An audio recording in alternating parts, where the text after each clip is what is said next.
The rain pounded against my skin as I ran, each droplet feeling like tiny needles piercing through my thin coat. My breath came in short, painful bursts, creating small clouds in the frigid night air.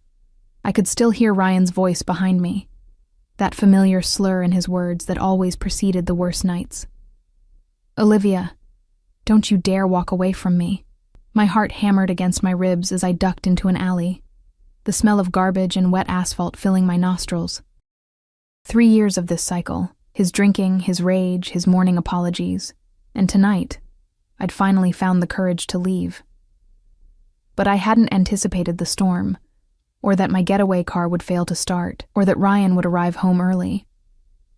I pressed my back against the cold brick wall, my fingers clutching the small duffel bag containing everything I could grab in the 5 minutes I had before he returned. My phone was dead.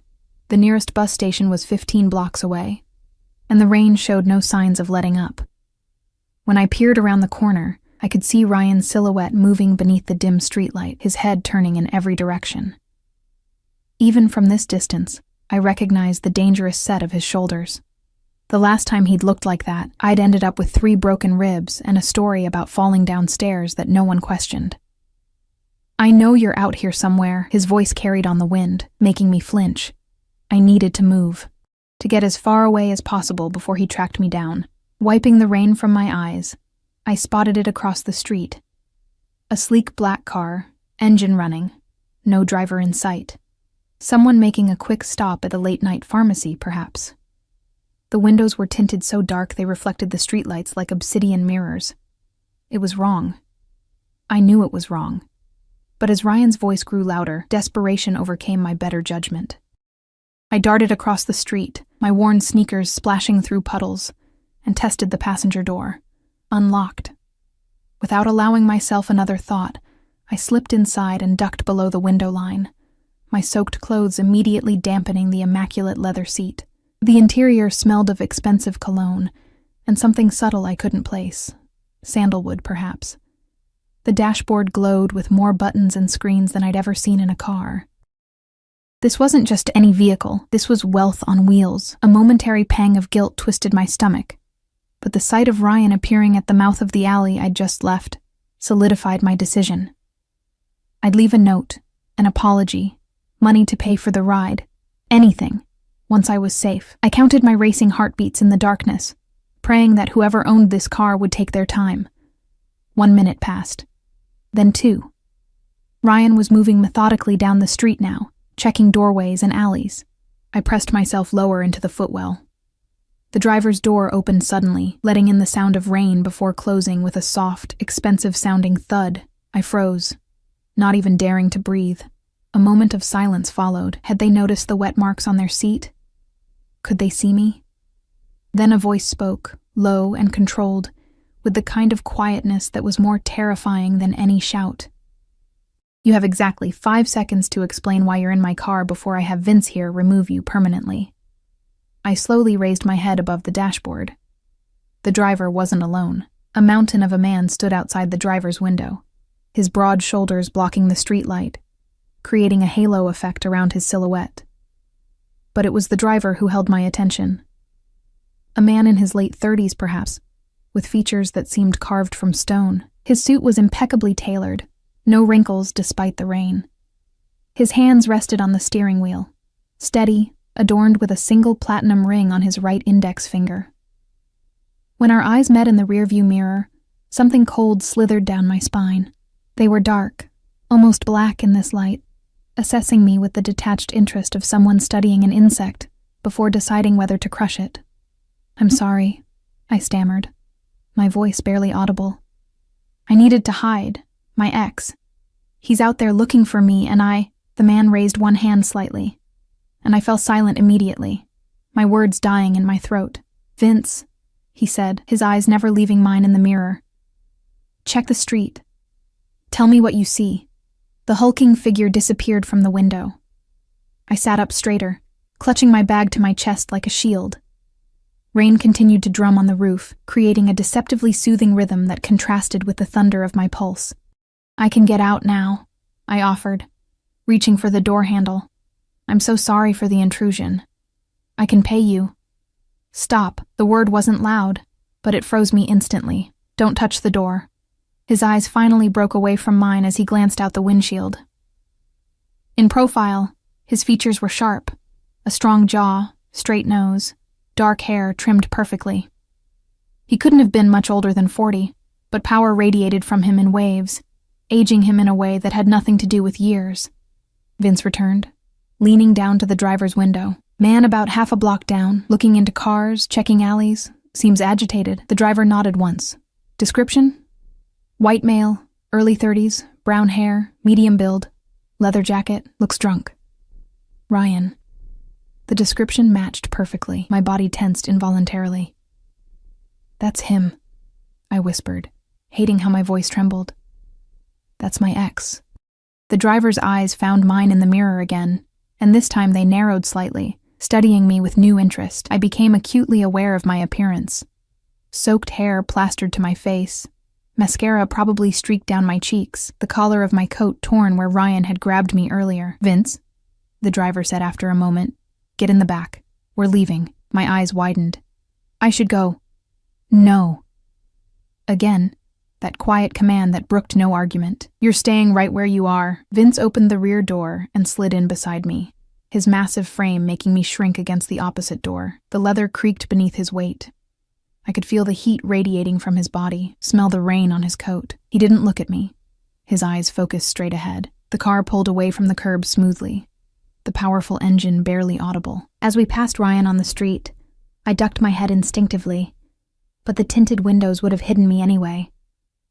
I watched through the glass as my ex-boyfriend's figure grew smaller in the distance, until we turned a corner and he disappeared from view. Relief flooded through me, followed immediately by a new kind of fear. I had escaped one dangerous situation only to put myself directly into another.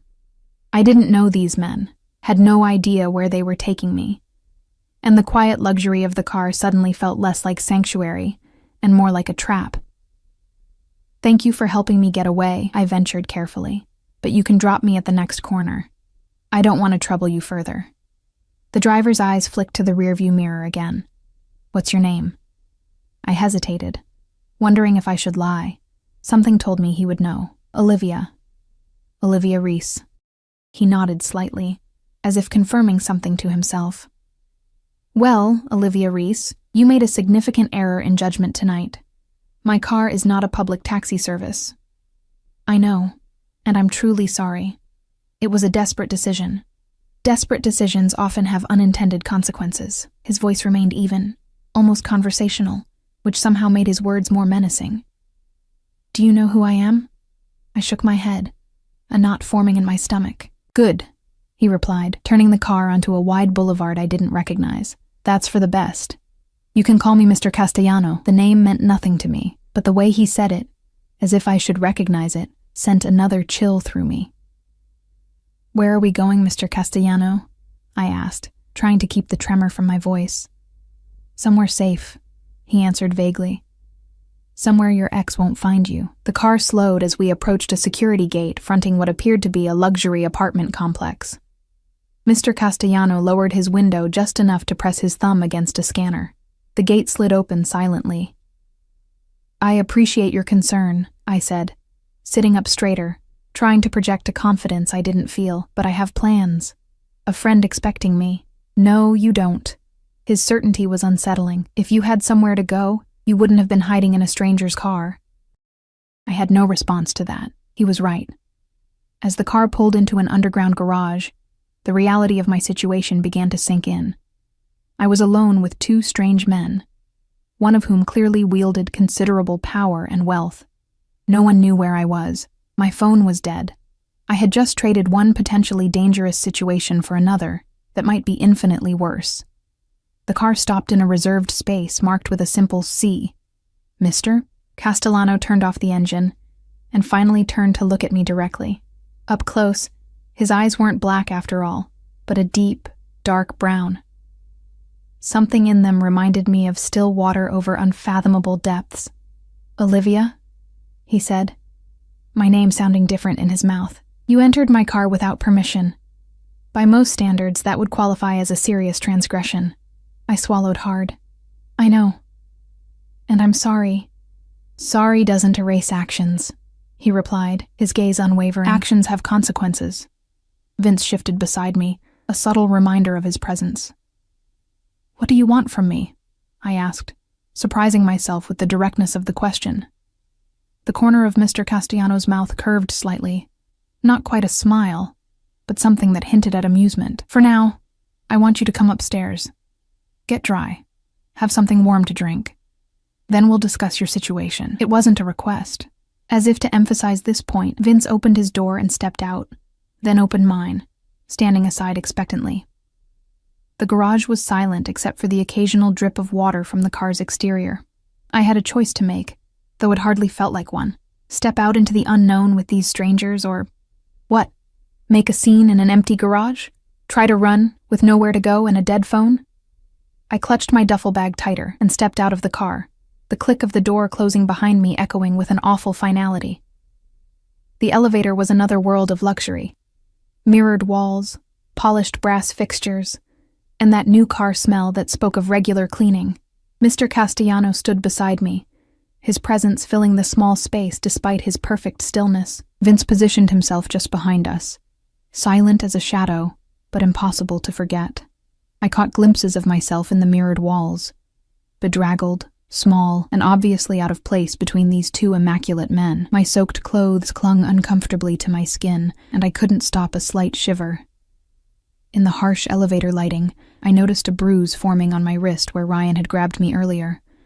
I tugged my sleeve down quickly, but not before catching Mr. Castellano's gaze flickering to the discoloration, and then away, his expression unchanged. The elevator didn't stop until we reached the penthouse level. Of course it would be the penthouse.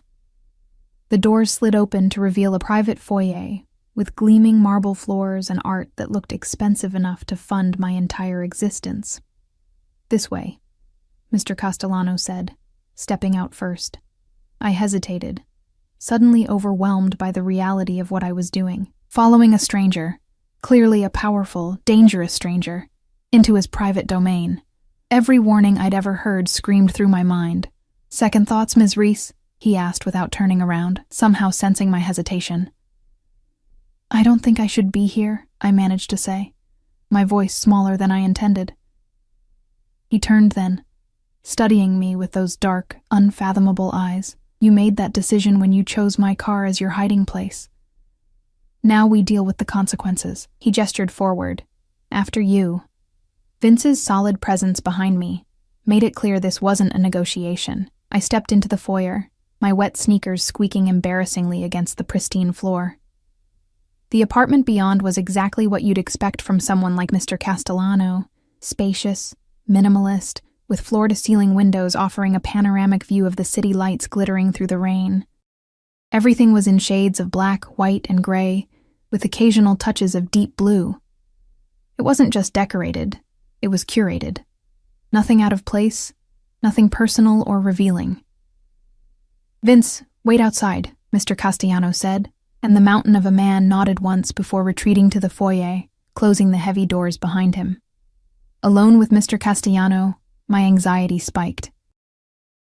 I stood dripping on his immaculate floor, clutching my pathetic duffel bag, feeling like a stray animal that had somehow wandered into a palace. You're soaking wet, he observed, his tone matter-of-fact. The bathroom is through there. You'll find towels, a robe. Leave your clothes outside the door. They'll be taken care of. I blinked at him. Taken care of? Dried, cleaned. His eyes narrowed slightly. Is that a problem? No, I just what? Didn't want to be naked in a stranger's home. Didn't trust whatever taken care of might actually mean. I have some clothes in my bag. He nodded once. Fine. Go change. It wasn't kindness in his voice, more like impatience, or perhaps just practicality. I headed in the direction he'd indicated, passing through a spacious bedroom that, like the rest of the place, revealed nothing personal about its occupant. The attached bathroom was larger than my entire studio apartment, all marble and glass, with a shower that had more jets and controls than I knew what to do with. I locked the door behind me, leaning against it for a moment as I tried to gather my thoughts. The woman in the mirror looked like a stranger, pale, with dark circles under her eyes, wet hair plastered to her skull. A small cut on my cheekbone was beginning to swell where Ryan had struck me when I'd told him I was leaving. I touched it gingerly, wincing. The warm shower was a temptation I couldn't resist, though I rushed through it, afraid to keep Mr. Castellano waiting. I pulled clean clothes from my bag, just jeans and a simple sweater, nothing that matched the elegance of this place. After combing through my wet hair with my fingers, I reluctantly unlocked the door and stepped back into the bedroom. Mr. Castellano wasn't there, thankfully. I found him in the main living area, standing by the windows, looking out at the city. He'd removed his suit jacket and rolled up the sleeves of his crisp white shirt, revealing strong forearms dusted with dark hair. A glass of amber liquid rested in his hand. "Better?" he asked without turning. "Yes, thank you." I hovered awkwardly at the edge of the room, unsure of my place in this strange scenario. He turned then, his eyes taking me in with a quick, assessing glance. "Sit," he said, gesturing to one of the sleek sofas. "Would you like a drink?" I shook my head as I perched on the edge of the sofa. "No, thank you." He raised an eyebrow. "Are you sure? You seem like you could use one." "I'm sure," I said firmly. The last thing I needed was alcohol clouding my judgment. "Mr. Castellano, I appreciate the bathroom and everything, but I really should go." He took a seat in an armchair across from me, crossing one leg over the other with casual elegance. "Go where, exactly?" The question hung in the air between us, unanswerable. I had no place to go. That was the whole problem. "I'll figure something out," I said, lifting my chin slightly. "I always do." He took a sip of his drink, watching me over the rim of the glass. The bruises suggest otherwise. My hand instinctively went to my cheek. "That's not—" "Don't lie to me, Olivia." His voice remained calm, but there was steel beneath it. I despise dishonesty. I fell silent, unsure how to respond. "How long?" he asked after a moment. "How long what? How long has he been hitting you?" The directness of the question caught me off guard. No one had ever asked so bluntly before. 3 years, I answered before I could stop myself, but not at first. It wasn't always like that. Mr. Castellano's expression didn't change, but something darkened in his eyes. "It never is." He set his glass down. "Are you hungry?" The abrupt change of subject disoriented me. No, I'm fine." Another lie. He stood up in one fluid motion. "You're thin, too thin, and your hands haven't stopped shaking since you got in my car. Food first, then we talk." He moved toward what I assumed was the kitchen, clearly expecting me to follow. After a moment's hesitation, I did, trailing behind him like a lost puppy. The kitchen was a chef's dream, all stainless steel and marble, with professional-grade appliances. Mr. Castellano moved through it with surprising familiarity, opening the massive refrigerator and examining its contents. "You cook?" I asked, unable to hide my surprise. The ghost of a smile touched his lips. "Occasionally, when the mood strikes." He pulled out ingredients with efficient movements. "Sit." I slid onto one of the high stools at the counter, watching as he began preparing something simple. An omelet, I realized, with what looked like prosciutto and some kind of expensive cheese. "I take it Ryan is the ex you were running from," he said as he worked, not looking at me. I stiffened at the sound of Ryan's name from his lips. "How did you—" "You said his name in the car." He cracked eggs into a bowl with one-handed precision. "Tell me about him." It wasn't a request. I found myself speaking almost against my will. "We met 3 years ago. I was waitressing at a restaurant he frequented. He was charming, attentive, said all the right things. The familiar story sounded pathetic to my own ears. 6 months in, he lost his temper for the first time, threw a glass against the wall, apologized profusely afterward, blamed work stress, promised it would never happen again." "But it did," Mr. Castellano said, his back still to me. "Yes, and got worse. He controlled everything. Who I saw, where I worked, what I wore. I traced a pattern on the marble countertop with my finger. I tried to leave twice before. The first time he found me at my friend's place. The second time—" I swallowed hard. "The second time I ended up in the hospital with broken ribs. He convinced everyone I'd fallen downstairs." Mr. Castellano turned, sliding a plate in front of me. The omelet was perfect, golden brown and fluffy. "Eat," he commanded. I picked up the fork he offered, taking a small bite. It was delicious, of course. Why are you helping me? I asked after swallowing. You don't know me. I broke into your car. He leaned against the counter, arms crossed over his chest. Let's say I have a particular distaste for men who abuse women. Something in his tone suggested a story there, but his expression made it clear that pursuing it would be unwise. He watched me eat with an intensity that should have been uncomfortable, but instead felt oddly like care? No, that couldn't be right. This man didn't know me, didn't care about me. What do you do, Mr. Castellano? I asked, trying to redirect the conversation. I acquire things, he replied vaguely. Businesses, primarily. I solve problems. What kind of problems? His eyes met mine, and there was that almost smile again, the kind that require permanent solutions. A chill ran down my spine. There was nothing veiled about the threat in those words. And what kind of permanent solution do you have in mind for my situation? I asked, setting down my fork. That depends, he said, straightening up. What do you want, Olivia? The question caught me off guard. What did I want? Safety, freedom, a life without looking over my shoulder. I want Ryan to leave me alone, I said finally. I want to not be afraid anymore. Mr. Castellano nodded, as if my answer confirmed something for him. Finish eating. Then we'll discuss options. I did as he asked, though my appetite had diminished. When I was done, he took the plate without comment and placed it in the sink. Come, he said, leading me back to the living room. As we passed through, I noticed something I'd missed before. A small, framed photograph on an otherwise bare shelf. A woman, beautiful and dark-haired, smiling at the camera, the only personal touch in the entire apartment. Mr. Castellano saw me looking and his face hardened momentarily before he gestured for me to sit. Your options are limited, he said, remaining standing this time, hands in his pockets. You have no money, no place to go, and a man who has demonstrated he will hurt you if he finds you. Put like that, my situation sounded impossibly bleak. I'll manage, I said, though the words rang hollow even to my own ears. You won't, he countered flatly. He'll find you. They always do. Then what do you suggest? I asked, frustration bleeding into my voice. He regarded me for a long moment. I can offer you protection. I blinked at him. Protection? A place to stay, financial support, security. He listed these things as if they were trivial offerings. Time to get back on your feet without looking over your shoulder. And what would you want in return? I asked, suspicion coloring my tone. Men like Mr. Castellano didn't offer help without expecting something in return. Company, he said simply.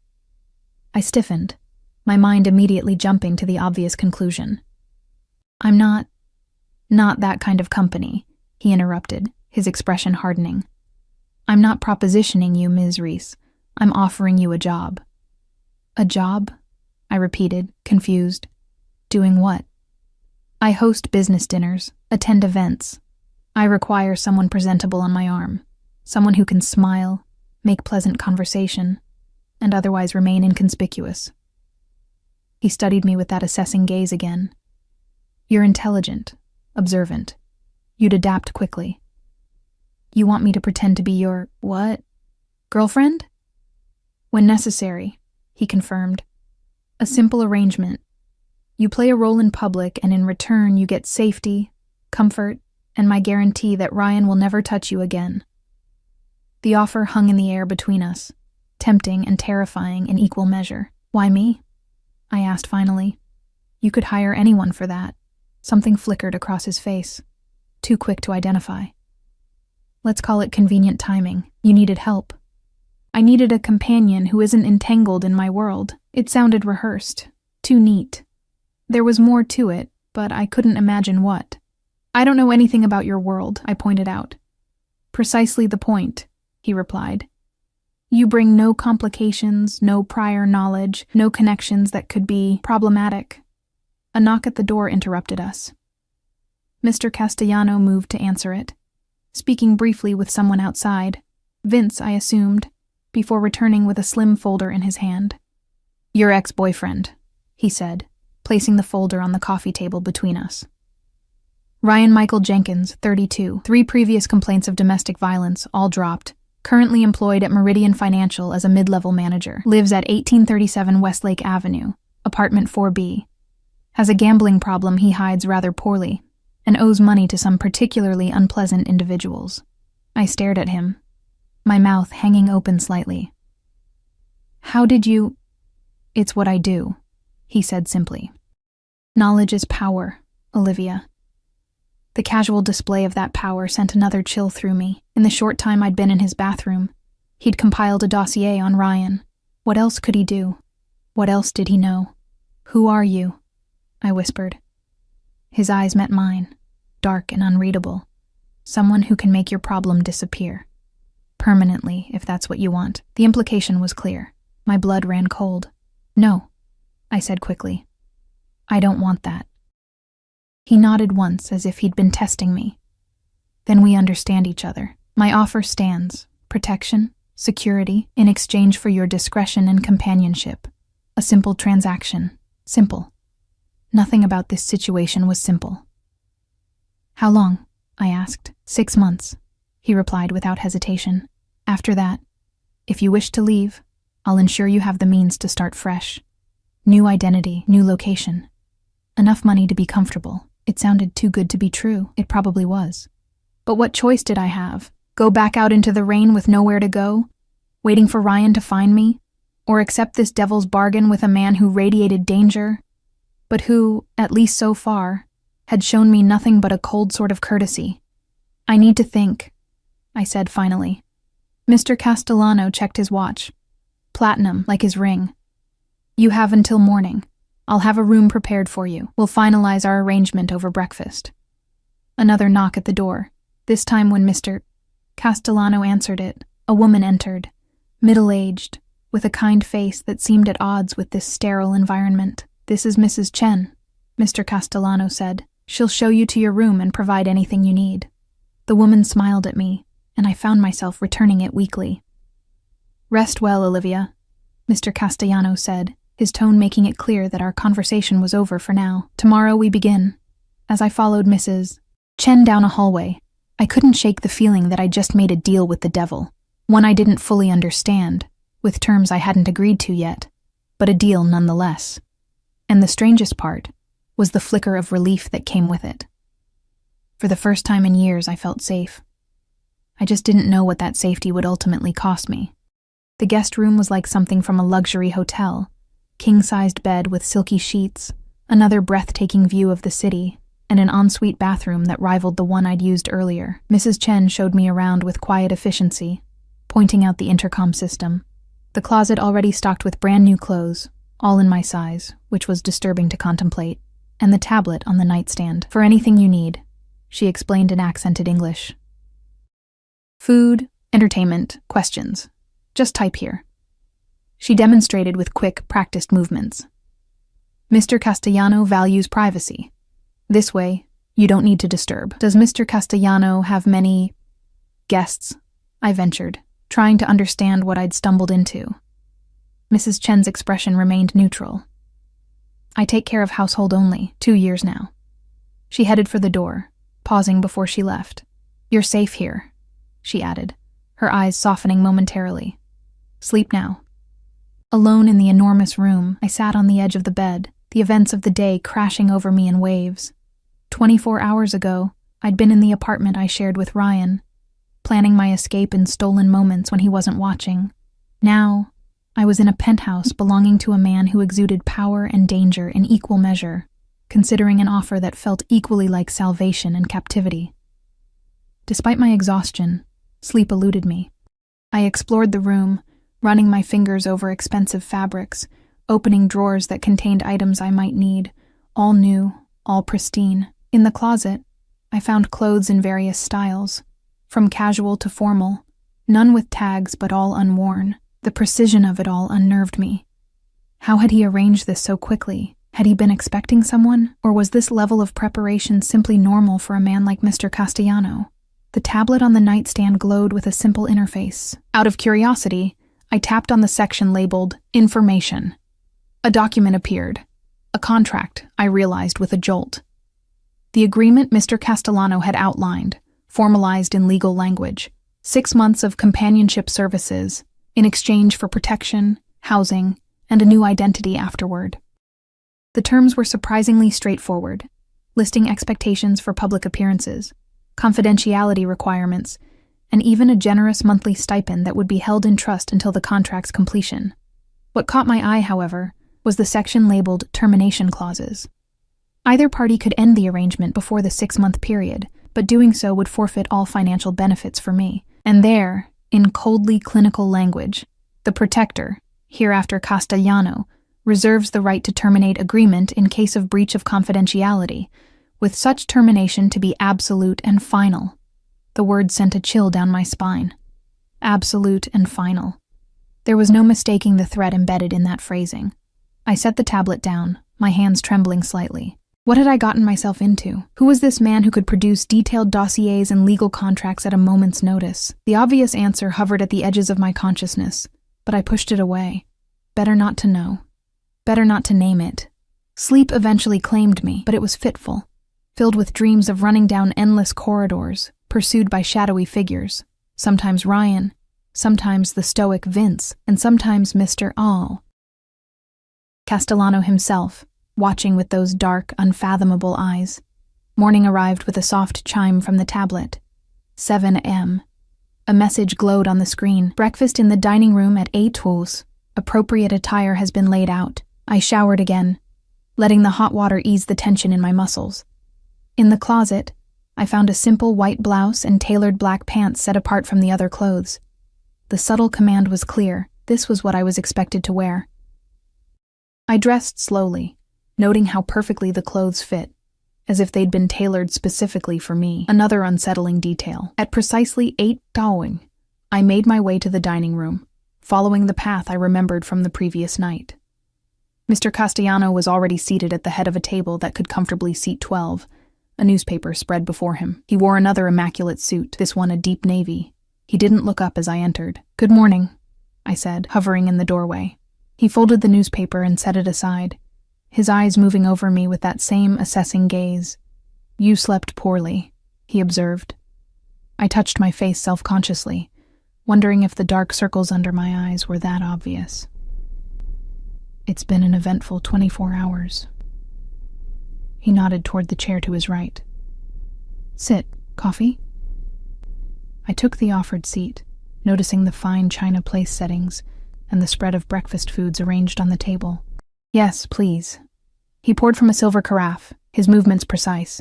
"Did you review the contract?" So we were getting straight to business. "I did." "And?" He handed me the cup, our fingers briefly touching in the exchange. His were warm, steady. I took a sip of the coffee, rich, expensive, perfectly brewed. "The terms seem clear," I said carefully, "but I have questions. I would be disappointed if you didn't." Something that might have been approval flickered in his eyes. "Ask." I set the cup down. "Who are you, really? What do you do that requires this kind of arrangement?" His expression remained impassive. "I told you. I acquire businesses. I solve problems." "That's not an answer." "It's the only one you're getting." His tone was final. "Next question." I suppressed a flare of frustration. "The clothes, the contract, this whole setup. How did you arrange it all so quickly?" "I'm efficient," he replied. "And I have resources. So I'm not the first person you've made this offer to," I concluded. Something darkened in his expression. "You would be mistaken in that assumption." His answer surprised me. Then why me? Why now? Mr. Castellano studied me for a long moment. "Let's call it a confluence of timing and circumstance. You needed help. I had a particular requirement." He reached for a plate, serving himself eggs and toast with methodical precision. "Help yourself." I did, though my appetite was minimal. "What exactly will I be expected to do as your companion?" "Accompany me to business dinners, charity events, social occasions. Smile, make appropriate conversation. Observe but don't intrude." He cut his toast into perfect squares. "In public, you'll be introduced as my partner. The nature of that partnership will remain deliberately ambiguous." "And in private?" I asked. unable to keep a note of wariness from my voice. His eyes met mine. In private, we maintain a professional relationship. You'll have your space, your privacy. I'll have mine. We'll interact as needed to maintain the illusion for any staff or visitors. The termination clause, I said after a moment. It's rather ominous. It's necessary, he replied without elaboration. What happens if I say no to all this? He set down his fork, giving me his full attention. Then Mrs. Chen will provide you with enough money for temporary accommodations and transportation. You'll leave, and we'll never speak again. He paused. And you'll be on your own when Ryan inevitably finds you. The casual mention of Ryan's name made my stomach clench. You make it sound like a certainty. It is. His voice was matter of fact. Men like him don't let go easily. They can't bear to lose what they consider their property. The word property struck a nerve. I'm not property, I said sharply.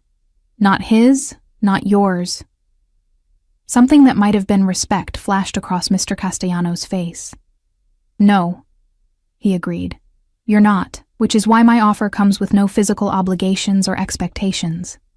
Your body remains entirely your own. I pushed my barely touched plate away. Why do I feel like there's something you're not telling me? Some reason you've singled me out for this arrangement? Mr. Castellanos' expression shuddered. You're overthinking. The situation is exactly as I've presented it. He was lying. I was certain of it. There was more to this than he was saying, but I couldn't imagine what it might be. What possible interest could a man like him have in someone like me? If I accept, I said slowly, I want one addition to the contract. His eyebrow raised slightly, which is? I want to work.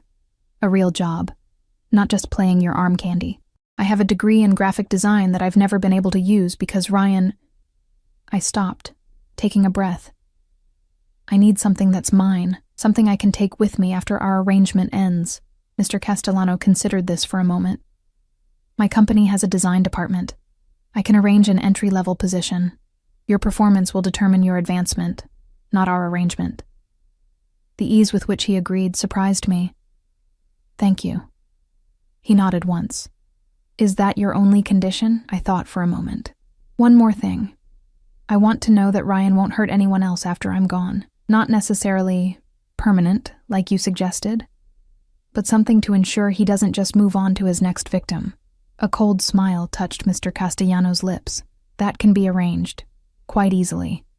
Something in his tone made me shiver. Nothing illegal, I added quickly. Of course not, he agreed, though the smile remained. Do we have an agreement, Olivia? This was it. The moment of decision. I could walk away now, take my chances on my own, or I could accept this devil's bargain, this gilded cage with its promise of safety and eventual freedom. Yes, I said finally. We have an agreement.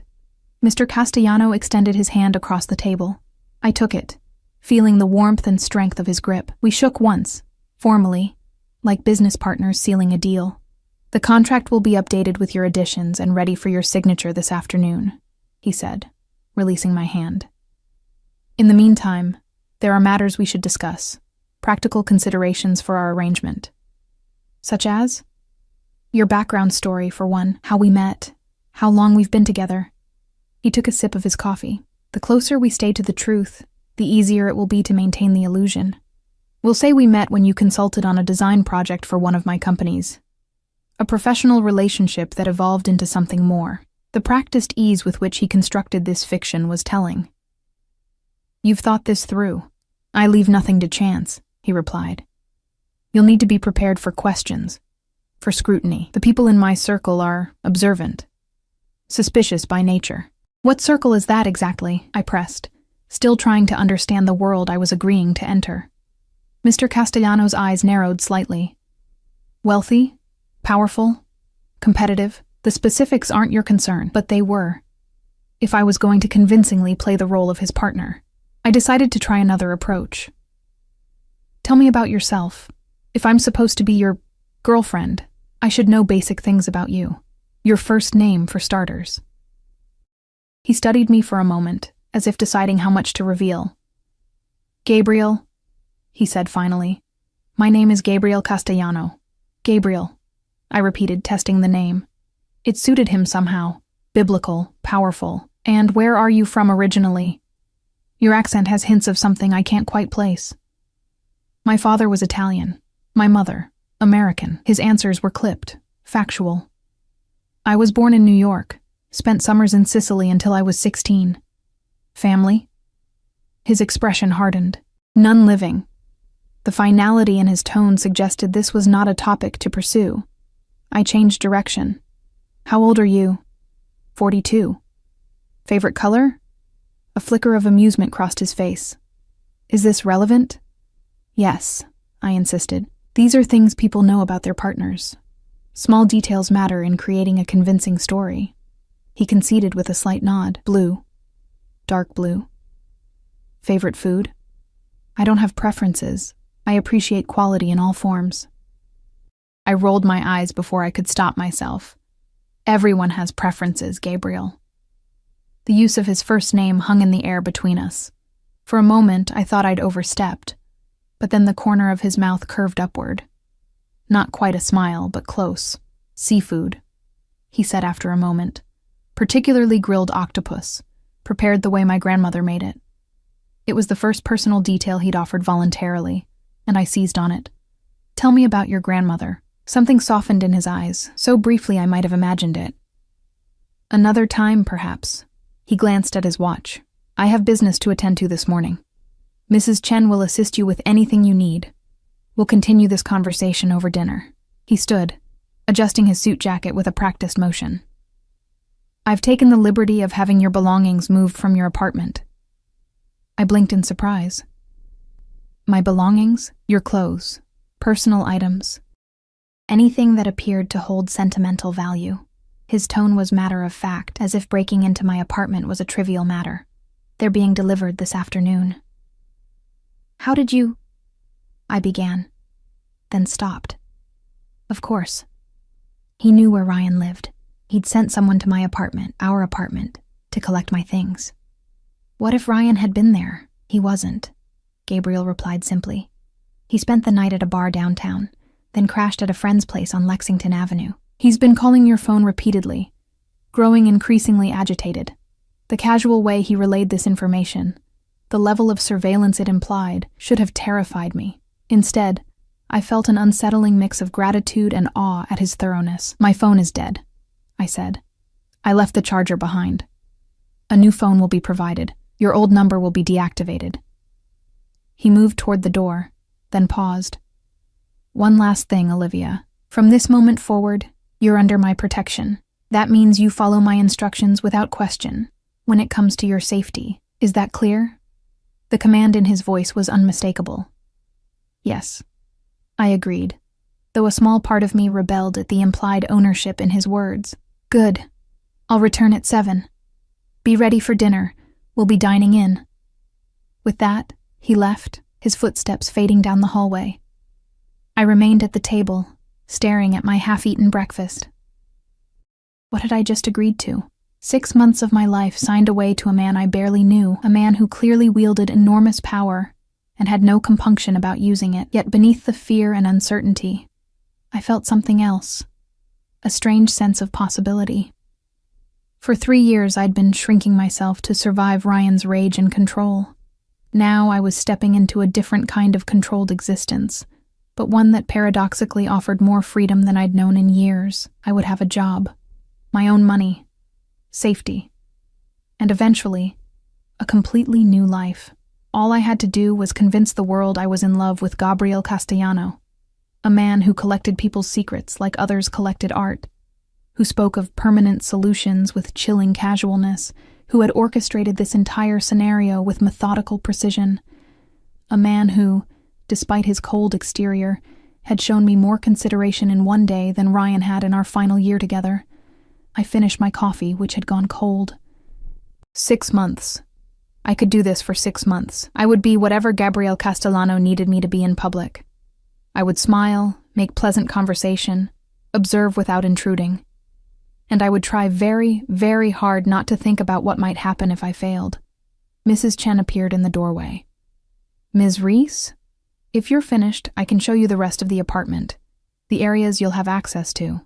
The phrasing, "areas you'll have access to," was telling.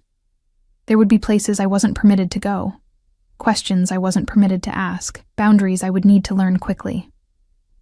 "Yes, thank you," I said, rising from my chair. "And please, call me Olivia." She gave me a small, measured smile. "Of course, Miss Olivia. This way, please."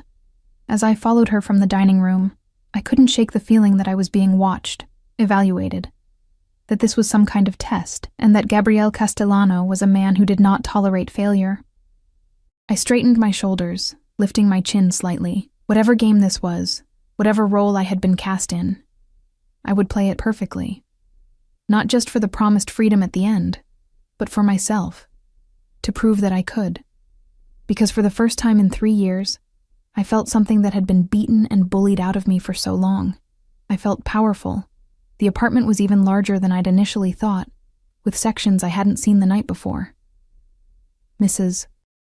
Chen guided me through a home gym equipped with state-of-the-art machines, a small but comprehensive library with floor-to-ceiling bookshelves, and a home office that remained firmly closed. "Mr. Castellano's private workspace," she explained as we passed. "No entry without his explicit permission." I nodded, filing away this boundary. The rest of the tour revealed more of the same controlled luxury, spaces designed for comfort and efficiency, rather than warmth or personality. The only exceptions were the books in the library, which showed signs of actual use, with well-worn spines and occasional notations in the margins. I ran my fingers along them, noting titles on business strategy, art, history, and, surprisingly, classic literature. "Mr. Castellano reads a lot?" I asked. Mrs. Chen nodded. "Every night. Says it calms his mind." It was a humanizing detail I tucked away. Gabriel Castellano, the man who spoke of permanent solutions with chilling ease, unwinding with Dostoevsky and Dickens. "Your work area," Mrs. Chen announced, leading me into a bright room I hadn't seen before. Unlike the minimalist aesthetic of the rest of the apartment, this space was equipped with a drafting table, a high-end computer setup, and various design supplies. Mr. Castellano had it prepared this morning. I stared at the setup, stunned by the speed with which he'd fulfilled my request. "This is... mine?" "For design work," she confirmed. "He said you start Monday with the company, but can practice here." My fingers trailed over the expensive equipment, a tablet that cost more than 3 months of my former rent, software I'd only dreamed of using. How did he arrange all this so quickly? Mrs. Chen gave me an inscrutable look. "Mr. Castellano gets what he wants, when he wants it." The statement should have unsettled me, but instead, I felt a strange flutter of excitement. For once, what Gabriel wanted aligned with what I wanted, at least in this small way. The rest of the day passed in a surreal blur. My belongings arrived as promised, 3 boxes containing the entirety of my previous life. I unpacked slowly, savoring the familiar items that now seemed like artifacts from another world. My worn sketchbooks, the small ceramic bird my mother had given me before she died, photos I'd kept hidden from Ryan, who'd been jealous of anyone from my past. At 5:30, Mrs. Chen appeared at my door. "Time to prepare for dinner. Mr. Castellano appreciates punctuality." She helped me select an outfit from the new wardrobe, a simple black dress that looked casual, but was clearly expensive, and suggested I use the cosmetics provided to freshen up. The implication was clear. I was expected to look the part of Gabriel Castellano's partner, even for a private dinner. At precisely 7:00, I made my way to the dining room, where Gabriel was already waiting. He'd changed from his business suit into more casual attire, dark slacks and a charcoal sweater that somehow looked as formal on him as the suit had. His eyes moved over me with that now familiar assessing gaze. "Better," he said simply. I raised an eyebrow. "Better than what?" "Than this morning. You look rested." He pulled out a chair for me, an oddly gentlemanly gesture from a man I was increasingly certain was anything but gentle in his business dealings. "Thank you for the design setup," I said as I took my seat. "It's incredibly generous." He dismissed my gratitude with a slight wave. "It's practical. You'll need to be properly equipped to perform well at your job. A server I hadn't seen before appeared with wine, pouring for both of us before disappearing through a door I presumed led to the kitchen. You have staff besides Mrs. Chen, I observed. When necessary, Gabriel replied. I value my privacy, but certain occasions call for additional support. This dinner being one of them? The corner of his mouth curved slightly. I wanted to focus on our conversation without distractions. The first course arrived, some kind of delicate seafood appetizer. Gabriel watched as I took a bite, that almost smile appearing again when I couldn't suppress a sound of appreciation. You have questions, he said, reaching for his wine glass. Ask them. I set down my fork. The contract mentioned public appearances. What exactly does that entail? There's a charity gala next Friday. It will be your first official appearance as my partner. He took a sip of wine. Before that, we'll be seen at several restaurants, establishing our relationship publicly. Creating a timeline that predates your situation with Ryan. You've thought of everything, I murmured. It's what I do. His eyes held mine. The gala will be challenging. Many of my business associates will be there, curious about you. We'll need to be convincing. I'm a good actress, I assured him, though my stomach twisted at the thought of being scrutinized by a room full of powerful strangers. I'm sure you are, he replied. But this isn't acting, Olivia, not entirely. For this to work, there needs to be a kernel of truth in our performance. Chemistry can't be faked, not convincingly. My cheeks warmed at the implication. What are you suggesting? That we get to know each other properly. He leaned back as the server removed our plates and brought the main course. You asked about my grandmother earlier. She raised me after my parents died. Car accident when I was 8. She was a formidable woman from the old country, with very particular ideas about honor, family, and respect. The personal revelation caught me off guard. I'm sorry about your parents. He inclined his head slightly in acknowledgement. She taught me to cook, to appreciate quality, to value loyalty above all else. She died when I was 26. And you've been alone since then? I asked, thinking of the solitary photograph I'd seen. Something shuddered in his expression. I've been selective about my associations. I sensed another boundary, another door firmly closed. I changed direction. My mother died when I was in college. Cancer. My father had already been gone for years. Walked out when I was 12.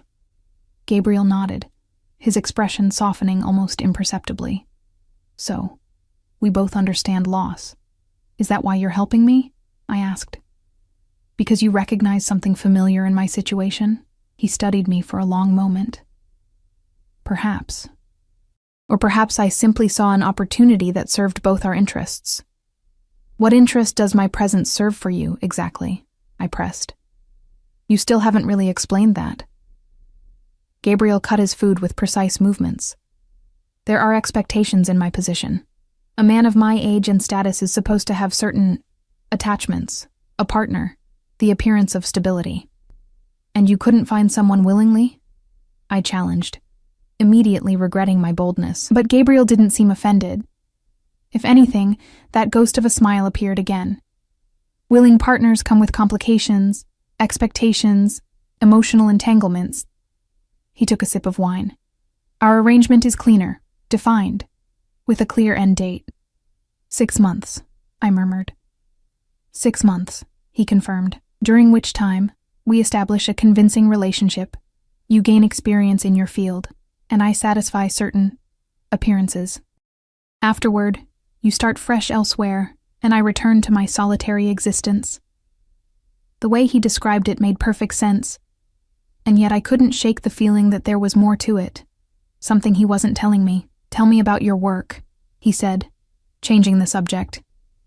Your design background. I blinked at the shift, but followed his lead. I have a BFA in graphic design from RISD. I graduated with honors, had an internship lined up at a great firm in New York. I paused, the familiar bitterness rising. Then I met Ryan. He convinced me the internship was exploitative, that I should wait for something better. Before I knew it, I was working retail jobs that he approved of, living in his apartment, isolated from anyone who might negatively influence me. Gabriel's expression darkened. Men like Ryan don't want partners. They want possessions. I know that now, I said quietly. I just wish I'd seen it sooner. You got out, he pointed out. Many don't. Thanks to you, I acknowledged, meeting his gaze. Whatever your reasons, I'm grateful for that. Something unreadable flashed in his eyes. Don't thank me yet, Olivia. Our arrangement has barely begun. The rest of dinner passed with surprisingly easy conversation. Gabriel asked intelligent questions about my design interests, offering insights about his company's needs that suggested he'd given genuine thought to my role there. I learned that his business empire was larger than I'd imagined, encompassing everything from real estate to technology investments. What he didn't say, what remained carefully unspoken, was anything about the darker aspects of his work, the problems he solved, the power he wielded so casually. After dessert, he suggested we move to the living room. There's something we need to discuss before Friday, he said, leading the way. I followed, noticing how he moved, confident, but always alert, his eyes scanning rooms before entering them fully. In the living room, he gestured for me to sit on the sofa while he poured 2 small glasses of amber liquid from a crystal decanter. The physical aspects of our arrangement, he said, handing me one of the glasses before taking a seat in the armchair across from me. I nearly choked on my first sip. I thought you said there were no physical obligations. There aren't, he clarified, his expression unreadable. But for our performance to be convincing, there will need to be certain displays of affection, hand-holding, the occasional touch, perhaps even a kiss, if circumstances demand it. My cheeks warmed at the thought. I see. These interactions should appear natural, comfortable, which means we need to establish a level of familiarity beforehand. He set his glass down. I don't want you flinching if I touch your arm in public. The implication was clear. We needed to practice. My pulse quickened traitorously. What do you suggest? I asked, my voice steadier than I felt. Gabriel considered me for a moment. Stand up. I did, setting my glass beside his. He rose as well, closing the distance between us with 2 measured steps. Up close, I was again struck by the controlled power in his movements, the subtle cologne that clung to him, the intensity of his dark eyes. May I? He asked, his voice low. I nodded, not trusting myself to speak. He reached out slowly, telegraphing his movements, and placed his hand on my shoulder. Even through the fabric of my dress, I could feel the warmth of his palm. His touch was light but firm, nothing like Ryan's bruising grip. This is the simplest form of contact, he said, his voice taking on an instructional tone that somehow made the situation both more and less intimate.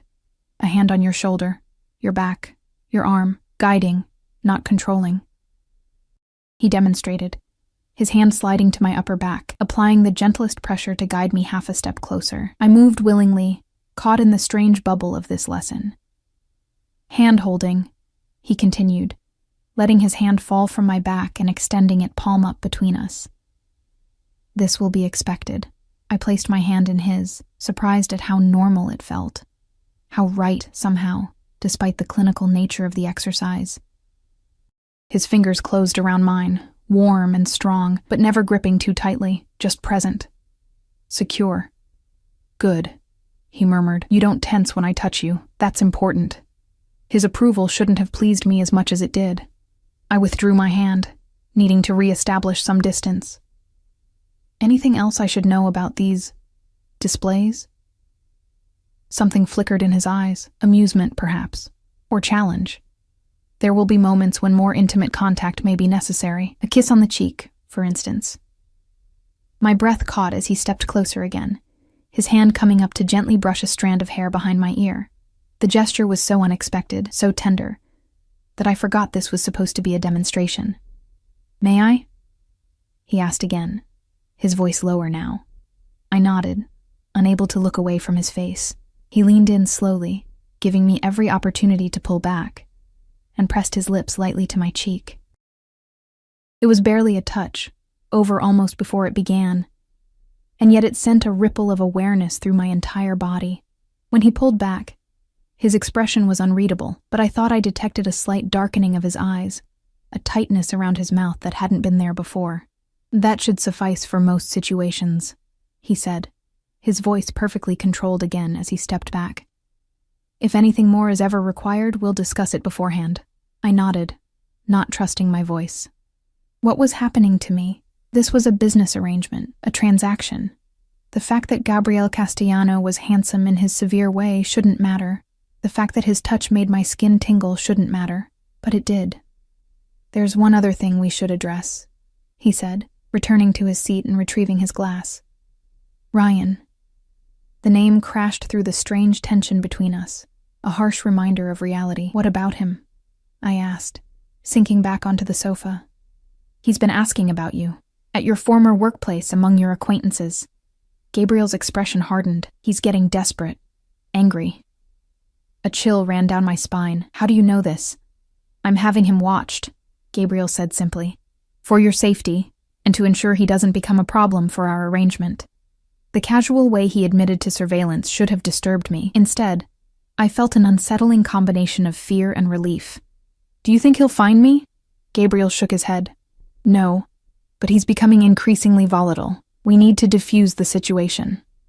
"How?" "We'll be seen together, publicly. Establish our relationship as something that predates your departure." He took a sip of his drink. "When Ryan inevitably learns of this, he'll draw his own conclusions. It will shift his anger, redirect it. Toward you," I realized. Gabriel's smile was cold. "Let him try." The quiet confidence in his voice reminded me of who I was dealing with, a man who spoke of permanent solutions and had people followed without a second thought. A man who, despite his cultured exterior, was clearly dangerous. "What will you do if he comes after you?" I asked. "Handle it," Gabriel replied simply. "But he won't. Men like Ryan are cowards at heart. They prey on those they perceive as weaker. When confronted with real power, they fold." The certainty in his voice was comforting, even as it raised more questions about who exactly Gabriel Castellano was. What had I aligned myself with? What forces had I invited into my life by accepting his offer? "I should warn you," he continued, "that establishing our relationship publicly means you'll be photographed. Noticed. It's unavoidable in my position." The implication was clear. Once I was seen with Gabriel, there would be no going back to anonymity. No changing my mind and slipping away. "I understand," I said. He studied me for a moment. "Do you?" "Once this begins, Olivia, we're committed to seeing it through, for your safety as much as for my purposes." "I said I understand," I repeated, meeting his gaze. "I'm not backing out." Something that might have been approval flickered in his eyes. "Good. Tomorrow we'll be having lunch at Bellini's. It's a popular spot for business executives. A good place to be seen together for the first time." He rose, indicating our conversation was drawing to a close. "You should rest. Tomorrow will be the first test of our arrangement." I stood as well, suddenly aware of how close we were standing, how easy it would be to reach out and touch him again. The thought startled me with its intensity. "Good night, Gabriel," I said, using his first name deliberately, testing how it felt on my lips. His eyes darkened almost imperceptibly. "Good night, Olivia." I made my way back to my room, my mind spinning. In just 2 days, my entire life had been upended. I'd gone from being Ryan's prisoner to being... what exactly? Gabriel's pretend girlfriend? His employee? His project? Whatever this was, whatever Gabriel's true motives, I was committed now. In less than 24 hours, we would be appearing in public together, beginning the charade that would define the next 6 months of my life. As I prepared for bed, I caught my reflection in the mirror. The same woman I'd been 2 days ago, and yet somehow completely different. There was color in my cheeks, a spark in my eyes that had been missing for years. I touched my cheek where Gabriel's lips had brushed it, the phantom sensation still lingering on my skin. This was dangerous, this flutter in my chest whenever he looked at me. This wasn't part of our arrangement. But as I slipped between the luxurious sheets, I couldn't help wondering if Gabriel felt it too. That unexpected spark, that pull between us, that had nothing to do with our contract, and everything to do with the way his eyes lingered on mine, the careful gentleness of his touch. 6 months, I reminded myself firmly. This was a 6-month arrangement, nothing more. I would play my part perfectly, take advantage of the opportunities it offered, and then move on to my new life. Away from Ryan, away from Gabriel, away from everything. So why did that future suddenly feel less like freedom and more like another kind of loss? Morning light filtered through the automated blinds, gradually brightening my room as if nature itself was being controlled by Gabriel's meticulous preferences. I'd barely slept, my mind racing with thoughts of our upcoming public debut. By this afternoon, whatever this arrangement was, would become real to the outside world. I selected a deep blue dress from the wardrobe, remembering Gabriel's admission that it was his favorite color, and spent more time than usual with my appearance. The woman in the mirror looked polished, sophisticated, worthy of being on the arm of someone like Gabriel Castellano. But beneath that carefully constructed exterior, anxiety churned. When I emerged from my room, Gabriel was waiting in the foyer, checking his watch. He looked up as I approached, his gaze moving over me in that now familiar assessment. "Blue suits you," he said, his voice giving nothing away, yet something in his eyes, a brief flash of appreciation, sent warmth spreading through my chest. "Thank you," I replied, suddenly hyper-aware of every movement, every breath. "I remember you mentioned it was your favorite color." The slightest hint of surprise crossed his features. There and gone in an instant. "You pay attention. Good." In the elevator, he briefed me on what to expect. Bellini's caters to a certain clientele. People who know me, know of me, will be noticed, observed. His eyes met mine. "Are you ready for that?" I squared my shoulders. "Yes." "Remember," he said as the elevator doors opened to the private garage. "As far as anyone knows, we've been seeing each other for 2 months. You're a designer who caught my eye during a project for one of my companies. And we've been inseparable ever since," I finished, offering a smile that I hoped appeared natural. "I know the story, Gabriel." His car waited, not the one I'd hidden in that rainy night, but an equally luxurious sedan with a different driver at the wheel. Not Vince this time, but a lean, hawk-faced man who nodded respectfully as Gabriel opened my door himself. "Marcus," Gabriel said by way of introduction. "He'll be with us most days." The message was clear. Another layer of security, another reminder of the world I was entering. The drive to the restaurant passed in silence, Gabriel reviewing something on his phone while I watched the city scroll past the tinted windows. When we arrived, Marcus pulled up directly to the entrance where a valet was already waiting, clearly recognizing the vehicle. "Follow my lead," Gabriel murmured as the door opened. "But be yourself, that's important." Before I could ask what he meant, he was out of the car, extending his hand to help me. As my fingers met his, I felt that same inexplicable jolt of connection. His hand moved to the small of my back as we approached the entrance, possessive but not controlling, exactly as he'd demonstrated the night before. The maitre d' practically bowed when he saw Gabriel. "Mr. Castellano, always a pleasure. Your usual table is ready." As we moved through the restaurant, I became acutely aware of the attention we attracted. Conversations paused briefly as we passed, eyes following our progress, subtle nods of acknowledgement directed at Gabriel. He returned these with minimal gestures. A slight inclination of his head, a brief meeting of eyes, that nonetheless conveyed recognition and a certain hierarchical understanding. Our table was positioned perfectly, private enough for conversation but visible to the right people. Gabriel pulled out my chair, his hand brushing my shoulder as I sat. Even that brief contact felt charged with meaning. "Relax," he said quietly as he took his own seat. "You look like you're heading to your execution rather than having lunch with your lover." The word lover sent heat rushing to my cheeks.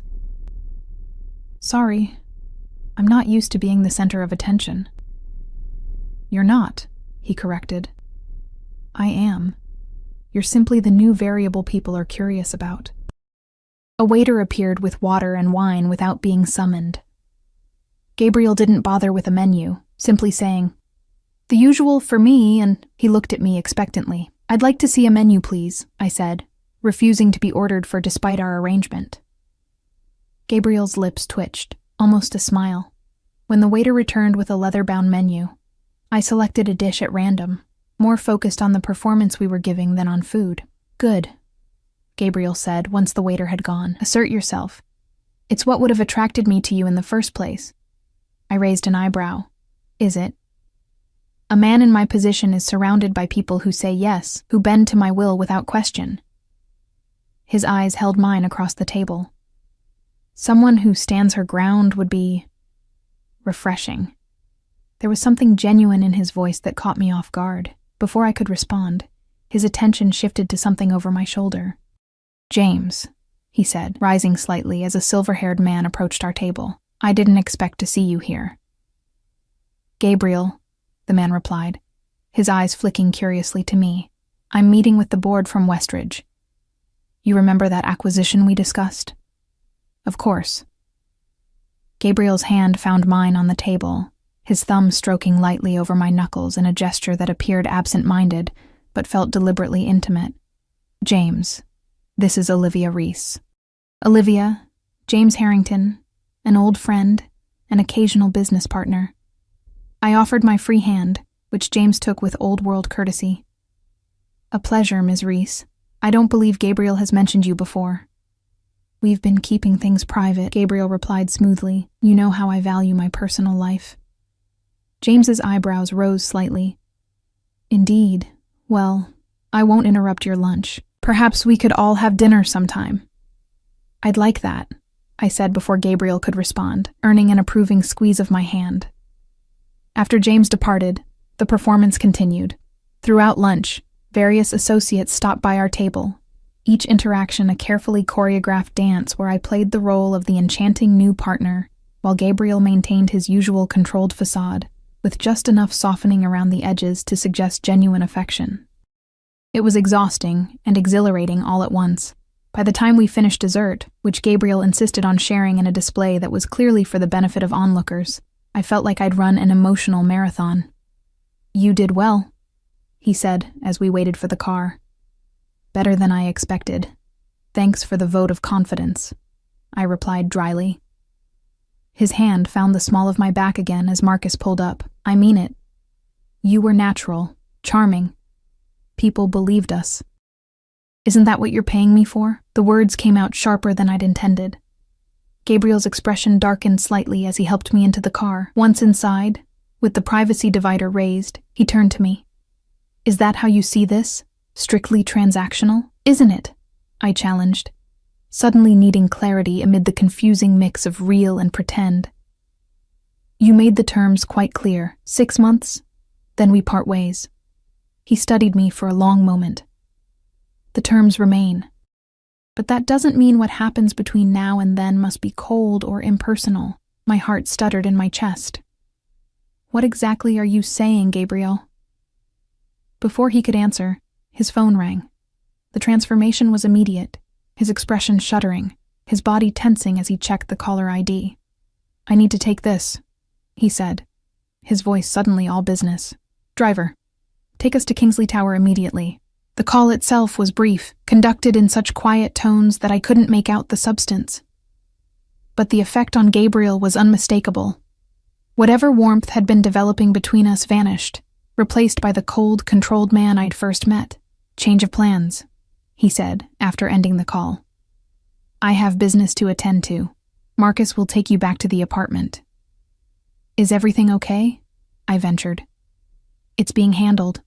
His voice left no room for further questions. When we arrived at a sleek skyscraper downtown, Gabriel turned to me. Wait here, he instructed Marcus. Then to me, more softly. We'll continue our conversation later. As I watched him stride into the building, his posture rigid with controlled power, I was reminded of the reality behind our arrangement.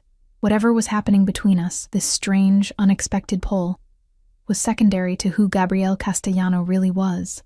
A man with secrets, with power, with a darkness I'd only glimpsed. Back at the apartment, hours passed with no word from Gabriel. Mrs. Chen assured me this was normal, that he often worked late.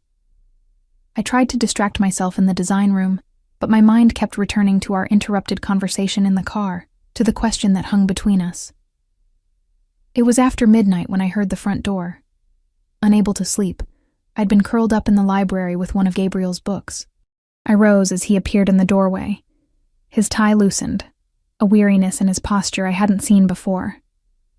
"You're still awake," he observed, his voice rough with fatigue. "I was worried," I admitted. "You left so suddenly." Something flickered in his eyes. Surprise, perhaps. "It was business. Nothing for you to concern yourself with." Was it about Ryan? The question escaped before I could stop it. Gabriel went still. "Why would you ask that?"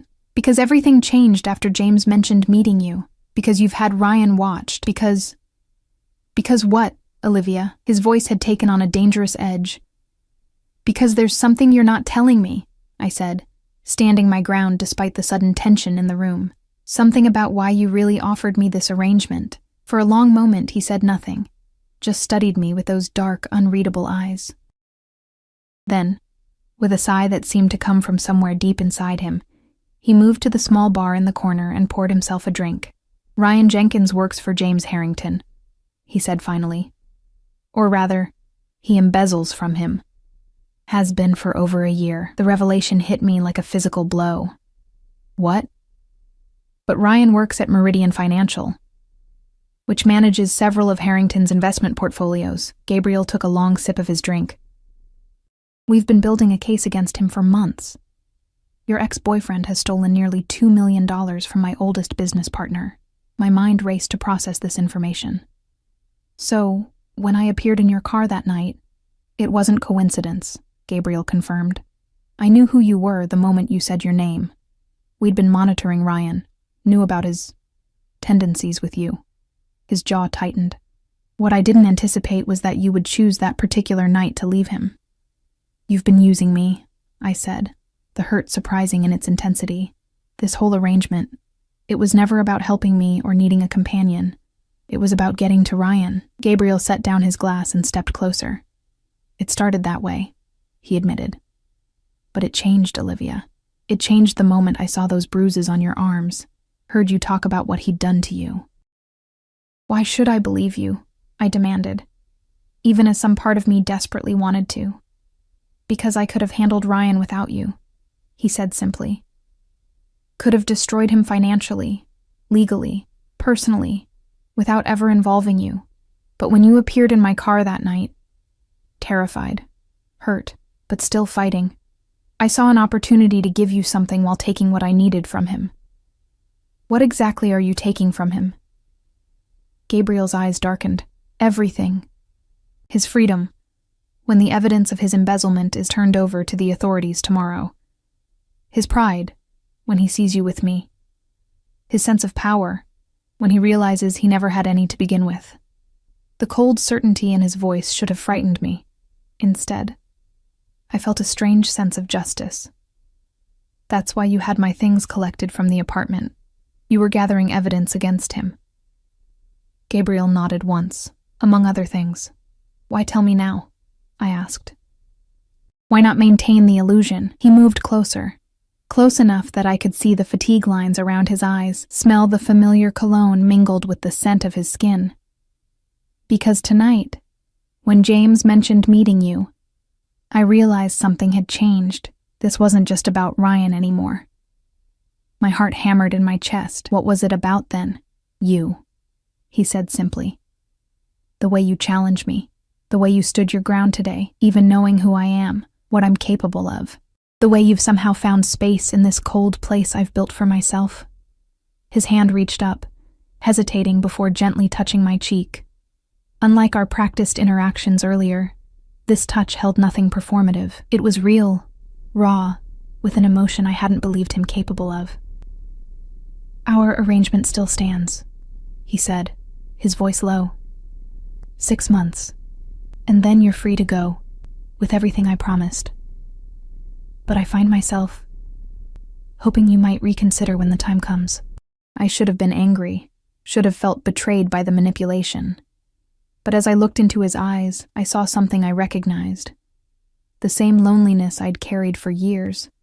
The same protective walls I'd built around my heart. I don't know what this is between us, I admitted, but I'd like to find out. Honestly this time. No more secrets. Gabriel's thumb stroked my cheek. No more secrets, he agreed. Starting tomorrow, after Ryan is dealt with. A clean slate. A clean slate, I echoed, leaning into his touch. When his lips found mine, there was nothing practiced or performative about it. It was a question, an answer, a promise all at once, a beginning rather than an arrangement. Outside, the city lights glittered like stars caught in a net of darkness. Inside, in the circle of Gabriel's arms, I found something I'd stopped believing in, not just safety, but possibility. A future that wasn't mapped out in contract clauses and termination dates, but in moments like this, real and imperfect and entirely ours.